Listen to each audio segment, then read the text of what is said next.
Hello everyone, কেমন আছো তোমরা সবাই? আশা করছি সবাই খুব খুব ভালো আছো। সুজিত পিয়ালি নতুন আর একটি ব্লগে তোমাদের অনেক অনেক স্বাগত আর অনেক অনেক ভালোবাসা জানিয়ে আজকের ব্লগটা আমি শুরু করছি। আর গতকালকে যে ভিডিওটা তোমরা দেখলে, এটা জানো তো আমি না আগে অনেক দিন আগে ছেড়েছি, মানে 25 তারিখ, আমি 26 তারিখের মধ্যেই ছেড়ে দিয়েছিলাম ভিডিওটা, কিন্তু ওটাকে আমি পাবলিশ করতে ভুলে গেছি। আমি জানি না কী করে আমার সঙ্গে এটা হলো। যাই হোক, পাবলিশ করতে ভুলে গেছি, তাই জন্য তোমাদের সঙ্গে গতকালকে শেয়ার করলাম আর আজকের ভিডিওটা আজকে শেয়ার করছি। আজকে যে প্রতিদিন যেরকম আমি ঘর গোছাতে চলে আসি, আজকেও কিন্তু চা খাওয়া হয়ে গেছে আর আখি বাবা বেরিয়ে গেছে হচ্ছে স্কুলের জন্য, স্কুলে যাবে আর হচ্ছে সাথে করবে হচ্ছে একটু বাজার।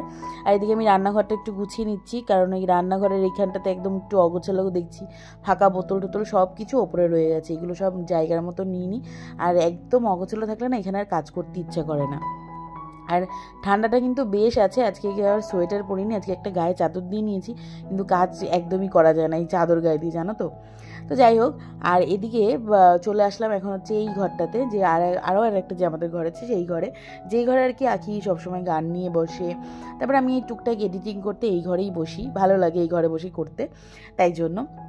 আর এই ঘরে চাদরটা এখনও পাতা হয়নি, মানে কি চাদরটা তুলেছি কিন্তু পাতা হয়নি, গতকালকে তুলে নিয়েছিলাম। আর ওই যে আমার যেহেতু ট্রাইপডটা ভেঙে গেছে, ওই জন্য এই ঘরে কোনো রকম ভিডিও আমি সেভাবে করতে পারি না, কারণ ফোনটা কোথায় যে রাখবো সেটা বুঝতেই পারি না। আর এখন এই যে তোমরা দেখতে পাচ্ছ কাঁথাটা পাতা রয়েছে বিছানার ওপরে, এটা কিন্তু একটা কাঁথা, এই লকডাউনে বসে বসে আমি আর আমার মা দুজনে মিলে এগুলো সব বানিয়েছিলাম। কাঁথা তো সেরকম একটা গায়ে দেওয়া হয় না। আর এখন বেরিয়ে পড়েছি হচ্ছে আখির স্কুলে, স্কুল থেকে চলেও এসেছি। আজকে তো ওই বললামই তোমাদের ট্রান্সফার সার্টিফিকেটটা দেওয়ার ছিল। আখি যেহেতু 4 থেকে 5-এ উঠে গেছে, এবারে ট্রান্সফার সার্টিফিকেটটা নিতে গিয়েছিল হচ্ছে ওর বাবা, কিন্তু যেহেতু আজকে ওদের ফেয়ারওয়েল দেওয়া হয়েছে, ওই জন্য ওনারা বলেছে মেয়েকে নিয়ে আসুন, তারপরেই সার্টিফিকেটটা দেবো, যেহেতু আজকে ওদের প্রাইমারিতে লাস্ট ডে। তো সেই জন্য নিয়ে গেছিলাম। এই যে গোলাপটা ওনারাই দিয়েছেন স্কুল থেকে, একটা মিষ্টির প্যাকেট দিয়েছিল, আর এই গোলাপটা রাখার জন্য আমি এখানে একটা ফুলদানি খুঁজতে এসেছিলাম, দেখলাম না অত ছোট ফুলদানি নেই, কারণ এই ছোটো এতটাই কেটে ডানটা ছোট করে দিয়েছে যে ওটা রাখা যাবে না। তো এই হচ্ছে বিষয়। এখন করব হচ্ছে রান্না। তোমাদের দাদাভাই তো বাজার করে নিয়ে এসেছে, সেগুলো সব ধুয়ে ফ্রিজে ঢোকাতে হবে, কিছু কাটাকুটি আছে সেগুলোও করতে হবে। চলো আজকে রান্না বান্নার দিকে যাই, দেখা যাক কি রান্না করি। তো এইখানে লঙ্কার যে প্যাকেটটা সেটাই শুধু খোলা হয়নি, সেটাও আমি ধুয়ে নিলাম, আর বাদবাকি সব কিছু ধোয়া হয়ে গেছে। ফোনটার মধ্যে এক ফোঁটা চার্জ ছিল না। ফোনটা কি বলো তো, মানে ভিডিওর থেকে আমার আজকাল ফোনটা একটু দেখা বেশি পড়ে যাচ্ছে, ওর জন্য ফোনে চার্জও সেরকম ছিল না, চার্জে দিয়ে ভিডিওটা অন করেছি। আর ওই যে এখন আমি কাটতে চলে এসেছি হচ্ছে বাঁধাকপি। আজকে তো করবো হচ্ছে বাঁধাকপির তরকারি। তোমাদের দাদাভাই তো সকালবেলায় গিয়েছিল বাজারে, তো বাঁধাকপি নিয়ে এসছে, তোমার দাদাভাই বলে গেল বাঁধাকপির তরকারি, আর সাথে তোমার যেটা ইচ্ছা তুমি সেটাই রান্না করো, আজকে আমি বলবো না। অন্যদিন কী হয় বলো তো, আমি জিজ্ঞেস করি যে কী রান্না করব বলো, একটু বলে দিলে আমার সুবিধা হয়, ঝট করে রান্নাটা করে ফেলতে পারি। ওই বেশি মাথা লাগিয়ে রান্না করতে আমার একদম পছন্দ হয় না, যে এইটা করব না ওইটা করব। তো আজকে তো এরকম দেখো, নিজে নিজে বুদ্ধিতে রান্না করতে গিয়ে করেছি হচ্ছে বাঁধাকপির তরকারি, তারপরে করেছি হচ্ছে ফুলকপির একটা তরকারি, দুটো কপির তরকারি রান্না করে ফেলেছি। সাথে ডাল সেদ্ধটা দেখলেই বসিয়েছিলাম, ডাল সেদ্ধ করে রেখেছি, কিন্তু ডালে কি ফোড়ন দেবো বুঝতে পারছি না, কারণ প্রথমে একবার ভাবছি একটুখানি টক ডাল করি, তারপরে ভাবলাম মুগ ডাল, ওটাকে টক করলে ভালো লাগবে না।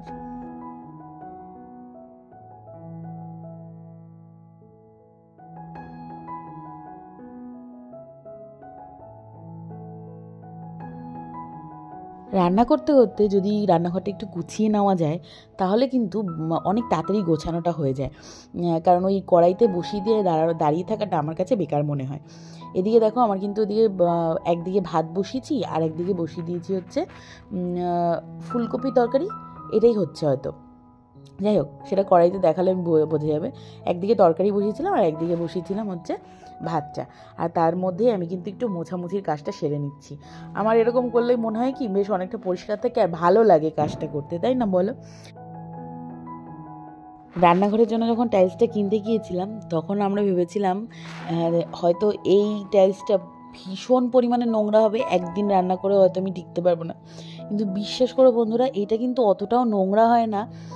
হ্যাঁ, হয়তো একটু তেলচিটা পড়ে, কিন্তু ওই একটু মুছলেই সুন্দর পরিষ্কার হয়ে যাচ্ছে।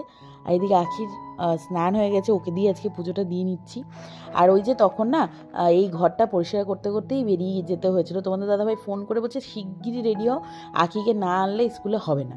তো তাই জন্য এই কাজটা না করেই তখন বেরিয়ে গিয়েছিলাম, চলে গেছিলাম স্কুলে। স্কুল থেকে এসে ওই রান্না বানাতে ঢুকে গেছি। কী বলো তো, ওই আগের থেকে যদি মাথায় থাকতো যে আমাদের বেরোতে হবে, তাহলে কাজটা করতে তো দেরি হতো না।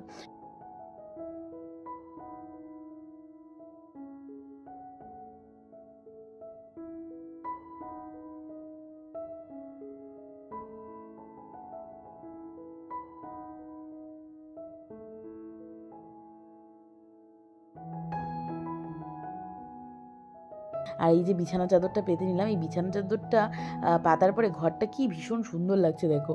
আর এদিকে যে পুতুলগুলো সব এলোমেলো হয়ে পড়েছিল, এইগুলো সব ছাদে এতদিন ফেলে রেখেছিলাম, কেচে ধুয়ে পরিষ্কার করে আবার সব নিয়ে এসেছি। পুতুল দিয়ে সাজাতে জানো তো আমার ঘর ভীষণ ভালো লাগে, ভীষণ পরিমাণে ভালো লাগে।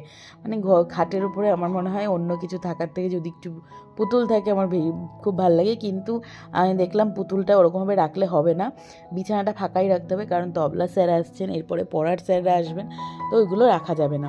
আর এই যে পুতুলটা দেখতে পাচ্ছ, খুব সামনে থেকে আমার মেয়ে দেখাচ্ছে এখন, কারণ এই ভিডিওটা আঁকিই করে দিয়েছে। এই পুতুলটা আমার বিয়ের আগে কেনা হয়েছিল, এখনও কিন্তু বেশ আছে, ধুয়ে মুছে পরিষ্কার করে রাখাতে। আর বাদবাকি সবকটা পুতুলই কিন্তু আখির। তো দেখো এই জায়গাটাতেই, যেহেতু এখনও এইদিকে জানলা টানলাগুলো তো সেরকমভাবে হয়নি, তো এইটার ওপরেই সমস্ত কিছু রেখেছি। নিচের যে বক্সগুলো সেইগুলো না আমি আর মানে এতটাই ধুলো, ওই নিচে আর কিছু রাখা যাচ্ছে না এখনই। আর ওই যে ডালটা সেদ্ধ করে রেখেছিলাম, তখন ওই ডালটা সেদ্ধ করে রেখেছি, তোমাদের দাদাভাই এসে বললো যে এই মুগ ডাল যখন সেদ্ধ করেছো তাহলে ওটা দিয়ে একটু ভেজ ডাল করে ফেলো। তাই ওইটা দিয়ে একটুখানি ভেজ ডাল করে নিলাম, কারণ আমার কাছে বিনস গাজর সব কিছু ছিল ঘরে, আর তোমাদের দাদাভাই বাজার করে আজকে নিয়ে এসেছিলো, তো সেইগুলো দিয়েই করে নিয়েছি। আর এখানে আখি তোমাদেরকে, যেহেতু সব কিছু গরম গরম বা থালাবাটিগুলো এখানে, তাই জন্য তোমাদেরকে সারসিদ্ধি তুলে তুলে দেখাচ্ছি। এখানে গরম গরম ভাত, সাথে রয়েছে হচ্ছে বাঁধাকপি, এই আর কি যা যা রান্না করেছি। এইটা হচ্ছে ভেজ ডাল, একদম চটজলদি ভেজ ডালটা হয়ে গেছে, যেহেতু ডালটা আগে থেকে সেদ্ধ করে রেখেছিলাম। খুব সুন্দর হয়েছিল, আমি ভাবিনি যে এত এরকম বিনা মশলাতে এত ভালো হবে। এখানে রয়েছে হচ্ছে বাঁধাকপির তরকারি, আর এই হচ্ছে ফুলকপির তরকারি। ফুলকপির তরকারিটা অসাধারণ হয়েছিল, নিজের রান্নার প্রশংসাই নিজেই করছি। এদিকে দেখো রান্নাঘরটা বেশ পরিষ্কার হয়ে গেছে। এখন যেই কাপড়গুলো আমি ব্যবহার করি টুকরো, সেইগুলো এখন আমি ধুয়ে রেখে দিলাম। আর রান্নাঘরের যে প্লাস্টিকটা সেটা দিয়ে দিলাম। এখন আমি যাবো হচ্ছে স্নান করতে, তারপর আবার তোমাদের সঙ্গে পরে কথা বলছি। এটা হচ্ছে চিলি ফুলকপি, এটা ঘন্ট, এটা ভেজ ডাল, আর এটা গরম গরম ভাত। হ্যালো বন্ধুরা, গুড ইভিনিং। তোমাদের সঙ্গে খাওয়া দাওয়াটা তো শেয়ার করেছিলাম, আর কিচ্ছু শেয়ার করিনি। এখন সন্ধ্যেবেলায় সন্ধে পুজো অনেকক্ষণ হয়ে গেছে, এখন বাজে প্রায় 8টা। এখন রাত্রের ডিনার রেডি করতে এসেছি। আজকে না মানে অন্যদিন তো প্লেন রুটি তরকারি এসবই করা হয়, আজকে রুটি মানে তরকারিতে বিশেষ কিছু নেই, কিন্তু আজকে ইচ্ছে করেছে একটুখানি পরোটা বানাবো। সেটাও তারও একটা কারণ আছে, মানে কিছুদিন আগে তো প্রচুর পরিমাণে এটা যেন কি ছাতু, এই ছাতু খাওয়া হচ্ছিল আমাদের। ওই বাড়িতে আসে না, নিজেরা ভাত সামনে ভাঙিয়ে দেয়, সেই ছাতুগুলো আনা হচ্ছিল। তো ওই ছাতুই কিছুটা রয়ে গেছে। এবারে এইটা কেউ এখন আর টিফিনে খাবে না, একবার যখন বলে দিয়েছে কেউ খাবে না, তো এটাকে তো একটা কাজে লাগাতে হবে। তাই ভাবছি এইটা দিয়েই না এটা ওই একটা পুর রেডি করব, মানে সেটা করবো হচ্ছে ছাতু দিয়ে রেডিটা। তাই এর জন্য আমি এখানে পেঁয়াজ আর অল্প একটু রসুন কেটে নিয়েছি।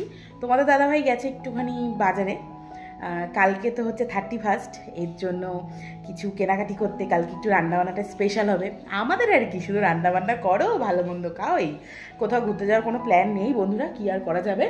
এই বছরটা তো এরকমই, শেষটাই এরকম যাচ্ছে, শুরুটায় যে কী হবে আমি জানি না। তো যাই হোক, যা হয় ভালোর জন্যই হয়, এইটাই হচ্ছে সব থেকে শেষ কথা।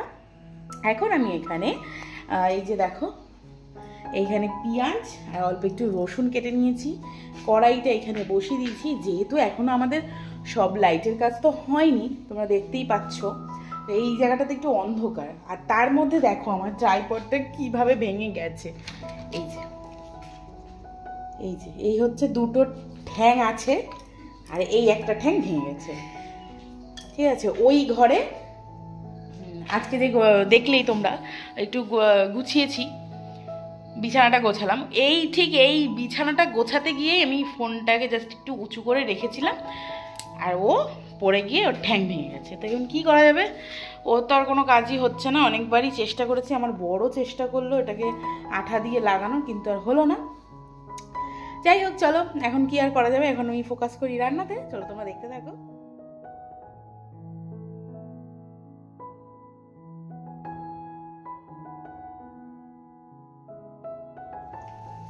আজকে করব হচ্ছে, তোমাদেরকে যে রান্নাটা করব সেটাই আমি বলতে ভুলে গেলাম। করব হচ্ছে ছোলার ছাতু দিয়ে পরোটা।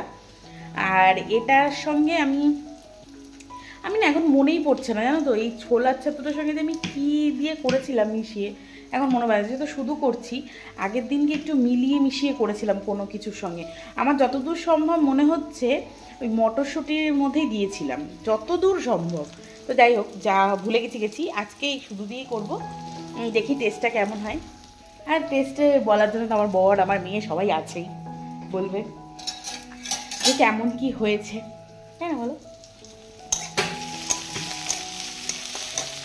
মেন হচ্ছে কি বলতো, হাতে ধরে ধরে কোনো কাজ করা যায় না, আর ব্যাক ক্যামেরা করে ওই রান্না করতে গেলে 14 বার এমন এমন দোল খায়। আচ্ছা, তোমাদের তো সকালবেলায় ভিডিও করে রেখেছি, মুখে তো বলিনি। এই দেখো কি সুন্দর রয়েছে, দেখো এখনো গোলাপটা। আজকে তো আখির ফেয়ারওয়েল ছিল, স্কুল থেকে ফেয়ারওয়েলটা দিয়েছে ওদেরকে। ও দিয়েছে মিষ্টি, দিয়েছে মিষ্টিটা দেখানো হয়নি, দিয়েছিল হচ্ছে কি লাড্ডু আর কি ছিল, ডিম সেদ্ধ, ওগুলো খাওয়া হয়ে গেছে। আর আমি জানি না, ও ওটাকে অ্যাকচুয়ালি আমিত্তি বলে না, ওটা হচ্ছে অমৃত। অমৃতের থেকে আমরা একটু ঢং করে বলতে বলতে আমিত্তিতে পরিণত হয়েছে। হ্যাঁ দিদি। তোমাদের সঙ্গে একটু রেসিপি শেয়ার করা যায়। এই যে আমি পেঁয়াজ আর রসুন আর একটু কাঁচা লঙ্কা কুচিয়ে নিয়েছি, খুব সামান্য পরিমাণে দিচ্ছি, বেশি কিছু দিইনি। এটাকে একটু হালকা করে ভাজা করে নিচ্ছি। তার মধ্যেই আমি দিয়ে দেবো হচ্ছে ছাতুটা দিয়ে একটু ভাজা ভাজা হবে, একটু সুন্দর একটা গন্ধ বেরোবে ছাতুটা, তখনই ওর মধ্যে আমি দিয়ে দেবো আমি কিছুটা হিং জলে গুলিয়ে রেখেছি। আর এখানে দিয়ে দিচ্ছি হচ্ছে একটু নুন, একটু মিষ্টি, এরকম পরিমাণ বুঝে। আর ওখানে দিয়ে দিলাম একটা হিংগোলা জল। হিঙের তো সেরকম একটা সেন্ট এখন থাকে না, তবুও যে এইটুখানি যা হয়েছে, এই দেখো একদম শুকনো শুকনো করে নামিয়ে নিয়েছি। আর আমি ওই ছাতুর দিয়ে করলে কি বলো তো, খুব সুবিধা, কোনো রকম বেরিয়ে যায় না, পুর বেরিয়ে যায় না, কোনো সমস্যাই হয় না। মানে এই পরোটাটা রান্না করতে কিন্তু ভীষণ সোজা। আলু পরোটা করতে গেলে এরকম অনেক সমস্যা হয়, পুর অনেক সময় বেরিয়ে যায়, এটা করতে গিয়ে কিন্তু সেটা হয়নি। পুর করার জন্য আমি আলাদা করে ভাগ করে রেখে দিয়েছিলাম পুরটা। আর এদিকে দেখো তোমাদের দাদাভাই এখন পরোটাটা ভেজে নিচ্ছে। আর চলো আজকের ভিডিওটা না আমি এইটুখানি রাখছি, দেখা হচ্ছে তোমাদের সঙ্গে নতুন একটা ব্লগ নিয়ে। আজকের ভিডিওটা তোমাদের কেমন লাগলো একটা কমেন্ট করে অবশ্যই জানিও, ভালো লাগলে লাইক করে যেও, আর সাবস্ক্রাইব করে এই ছোট্ট পরিবারটার পাশে থেকো। চলো আজকের মতো টাটা, বাই, ভালো থেকো, সুস্থ থেকো।